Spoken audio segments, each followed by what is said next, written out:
ప్రపంచ పర్యావరణ దినోత్సవం సందర్భంగా ప్రతి ఒక్కరూ మొక్కలు నాటి పర్యావరణాన్ని కాపాడాలని మంత్రి పొన్నం ప్రభాకర్ మాట్లాడారు. ఈ సందర్భంగా తెలంగాణ ప్రతి పౌరునికి రాష్ట్ర రవాణా మరియు బీసీ సంక్షేమ శాఖ మంత్రిగా విజ్ఞప్తి చేస్తున్న రాబోయే తరాన్ని పుట్టబోయే పిల్లల్ని ఆరోగ్యంగా రక్షించుకోవాలన్నా, మనం పీల్చే శ్వాస స్వచ్ఛంగా రావాలన్నా ప్రతి పౌరుడు విధిగా మొక్కలు నాటి వృక్షంగా మారే విధంగా పెంచే బాధ్యత తీసుకోవాలి. రాబోయే సమాజాన్ని కాపాడడంలో మనమంతా భాగస్వామ్యం కావాలంటూ పిల్లలకు ప్రతిరోజు మొక్కలకు నీళ్లు పోసే విధంగా అలవాటు చేయాలి. మనం మన పర్యావరణాన్ని రక్షించుకుంటే ఆ పర్యావరణం మనల్ని రక్షిస్తుందని తెలిపారు. పర్యావరణాన్ని చెడగొట్టే విధంగా చెట్లు కత్తిరించడం, మొక్కలు నాటకపోవడం, ప్లాస్టిక్ వాడడం వల్ల ఇబ్బంది తలెత్తే అవకాశం ఉందని అన్నారు.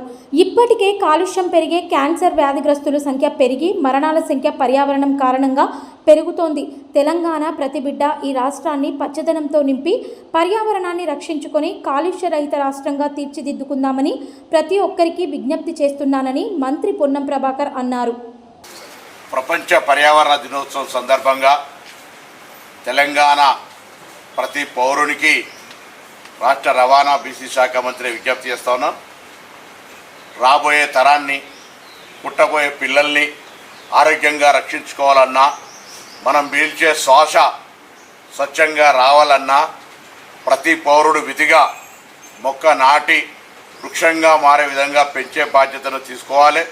ఇది పిల్లలందరికీ రాబోయే సమాజాన్ని కాపాడడంలో భాగస్వాములు కావాలనే విధంగా వాళ్ళందరికీ ప్రతిరోజు ఒక మొక్కకు నీళ్లు పోసే విధంగా అలవాటు చేయాలని సందర్భంగా కోరుతూ, మనము మన పర్యావరణాన్ని రక్షించుకుంటే ఆ పర్యావరణం మనం రక్షిస్తుంది.